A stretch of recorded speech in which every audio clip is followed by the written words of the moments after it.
Bienvenue à Famille sans tabou, l'émission qui parle de parentalité, de couple, d'amour, de développement personnel, sans éluder les questions importantes. Aujourd'hui, nous allons traiter un sujet qui intéresse tout le monde, c'est sûr. On va parler d'amour. Et pour cela, on reçoit Gilbert Grezet. Bonjour. Bonjour, bienvenue parmi nous. Merci. Gilbert, on va te présenter.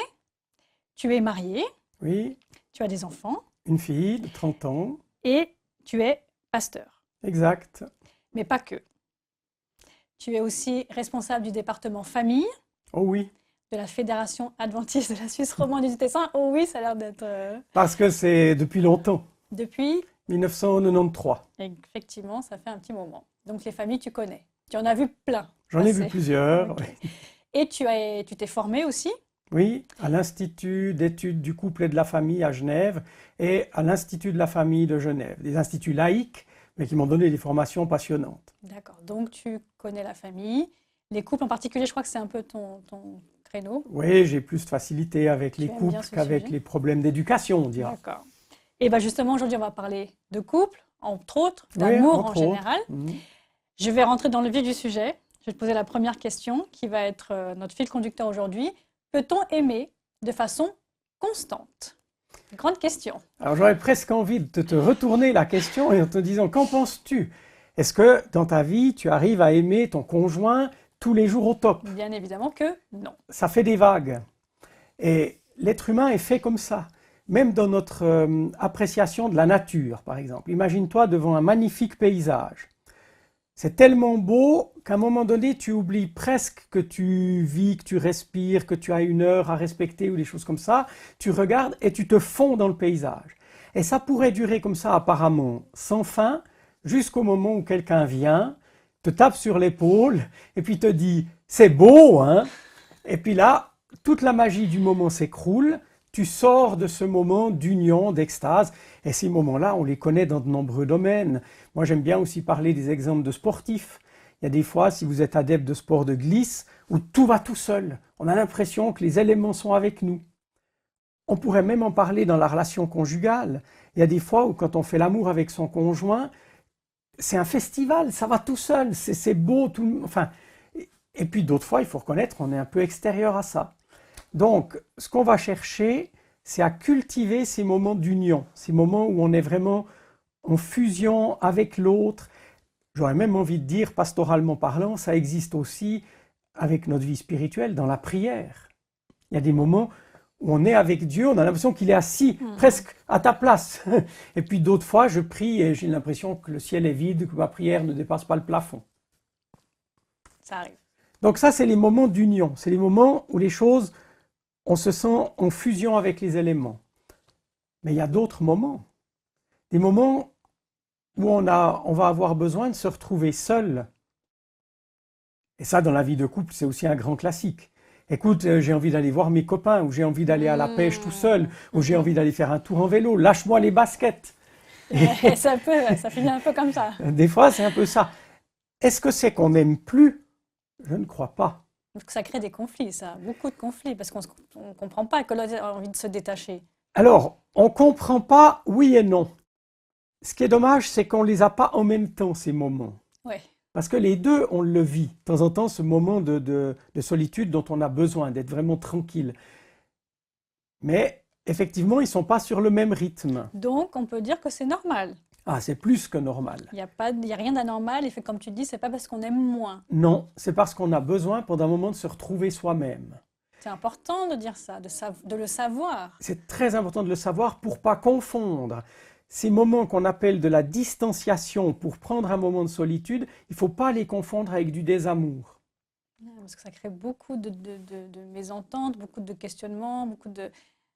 Oui, entre dans un couple, c'est Ouais, c'est pas évident à gérer. C'est même pas évident à gérer avec nos adolescents. Là, je fais quand même une parenthèse d'éducation. Nos adolescents, ils ont besoin à un moment donné qu'on les lâche. Et c'est très difficile pour des parents parce que quand ils étaient enfants, ils étaient tout le temps bien avec nous. Ça nous a donné de mauvaises habitudes. Et maintenant qu'ils deviennent adolescents, adultes, ils vont avoir besoin de se distancer, de pouvoir exercer leur solitude, leur autonomie. C'est marrant, tu fais ce parallèle donc dans un couple aussi. Parce Voilà. qu'on peut comprendre plus facilement qu'un adolescent ait envie d'expérimenter sa vie et de faire ses propres expériences, mais dans le couple aussi, c'est ça qui est intéressant. nos conjoints ont besoin de moments de solitude, ont besoin de moments tranquilles. Ils ont besoin de On a besoin. Alors pourquoi? Ouais, d'où ça vient? Ah, Est-ce que ça a une... Si c'est commun à tout le monde, c'est qu'il y a une origine commune peut-être? oui, et plusieurs écrivains, psychologues, psychiatres même, je pense à Bernard Poujol, je pense à Mélanie Klein, je pense à Michael Balint, ils ont tous mis en corrélation ce qui nous arrive dans ce cycle affectif avec des moments d'union et des moments de solitude en lien avec notre gestation. Ça remonte si loin. Finalement, réfléchissons. Pendant 9 mois, on a été complètement en symbiose avec notre maman. C'était juste le paradis sur Terre. On était dans une salle climatisée à la perfection. On était nourris en permanence. On n'avait jamais faim. Même les bruits étaient assourdis par le placenta. On était vraiment dans un cocon merveilleux. 9 mois, et après la nature nous dit dehors. Faut sortir. Sors de là. Et depuis là, c'est la grande désillusion. On a froid, il y a des lumières un peu aveuglantes, on a faim. Maman, de temps en temps, nous prend sur elle, c'est fantastique. Et puis Mais après, fois, qu'est-ce qu'elle fait? Elle nous pose. Elle nous repose dans le berceau. Et là, on hurle quand on est tout petit. On n'a pas encore intégré tout ça, mais on le ressent bien. Et c'est les premiers moments où on a dû circuler entre les moments d'union, de fusion avec maman, et les moments de solitude auxquels on est bien obligé de faire face. Et ça nous a marqué à tout jamais. Je crois ne pas me tromper en disant que c'est Michael Balint qui parle ici du défaut fondamental.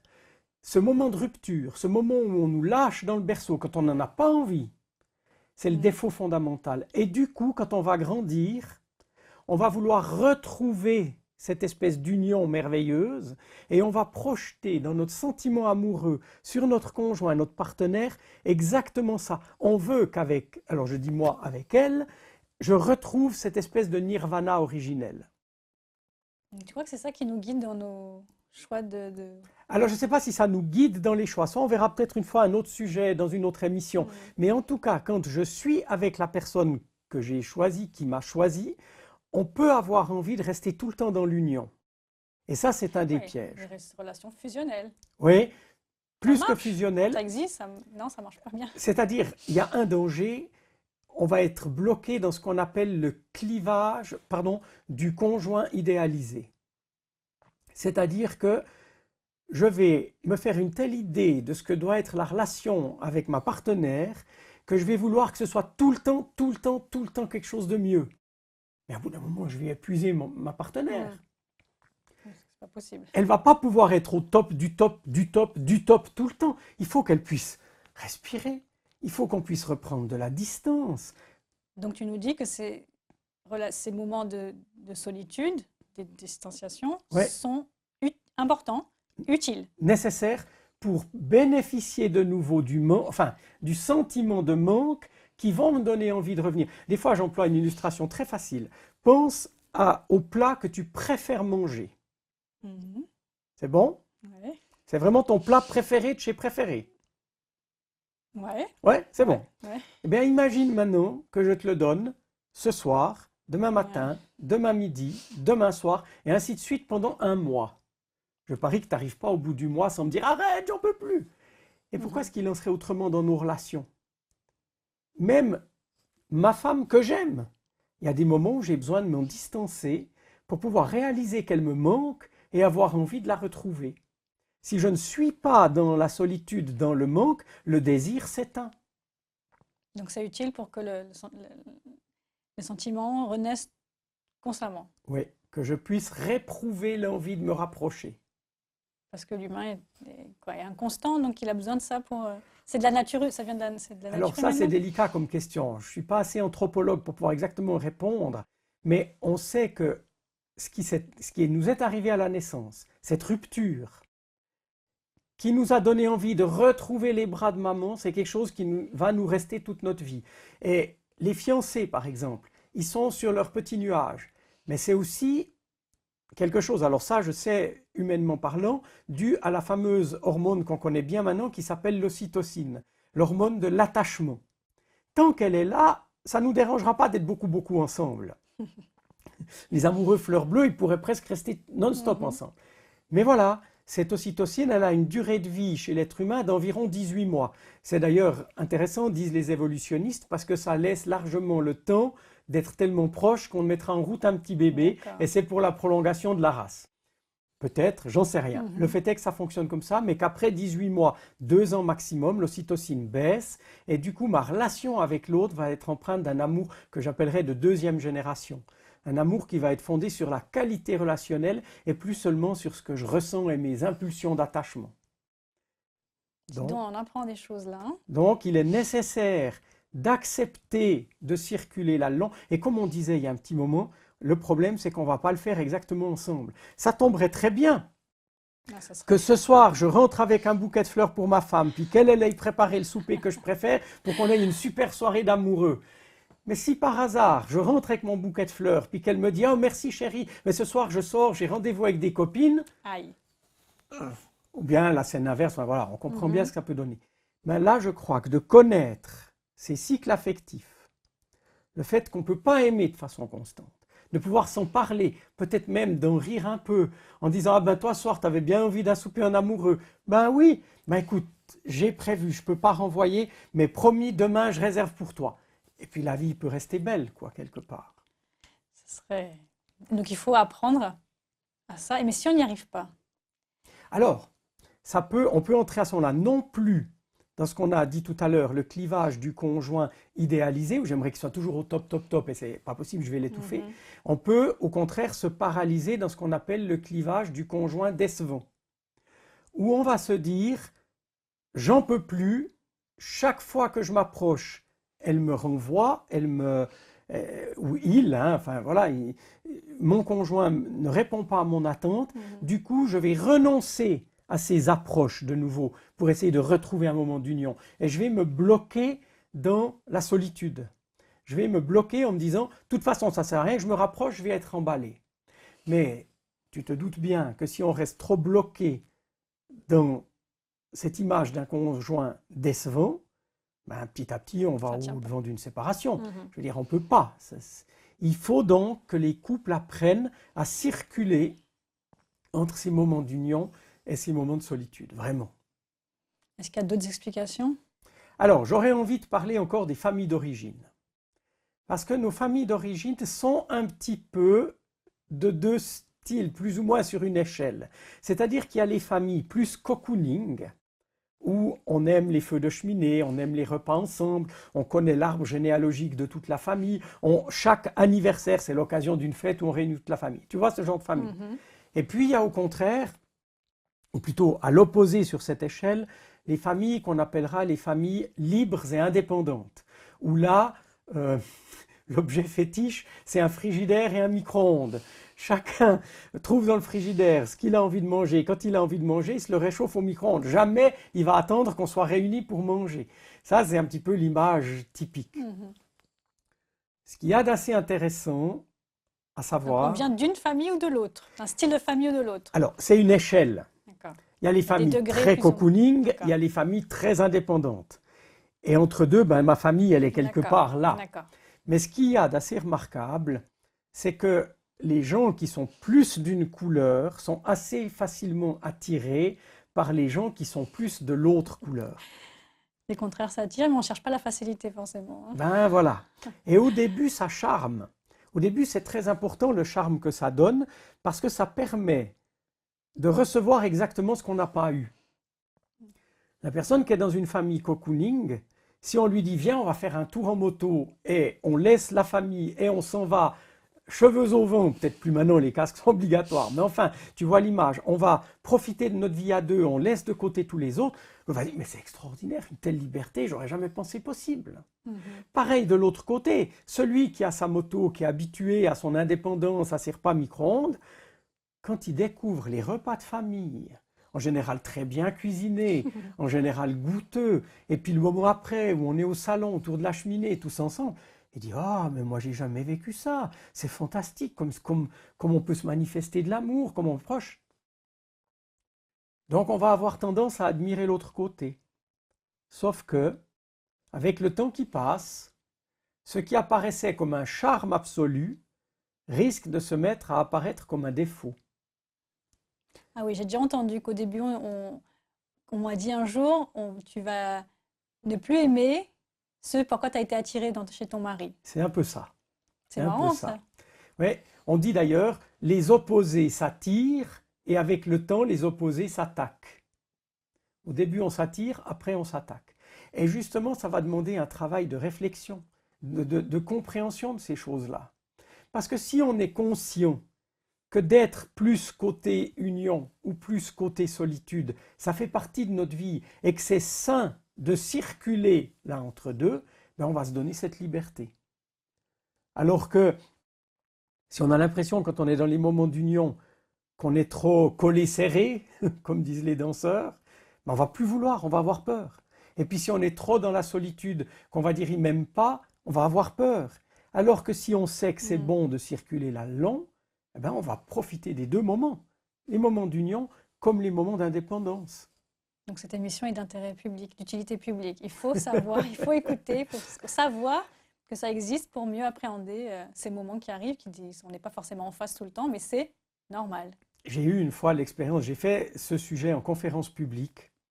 Et à la fin de la conférence, un jeune couple est venu vers moi et m'a dit « On aimerait vous voir, on aimerait vous rencontrer ». Et je les ai reçus une première fois, ils m'ont raconté un peu leur histoire.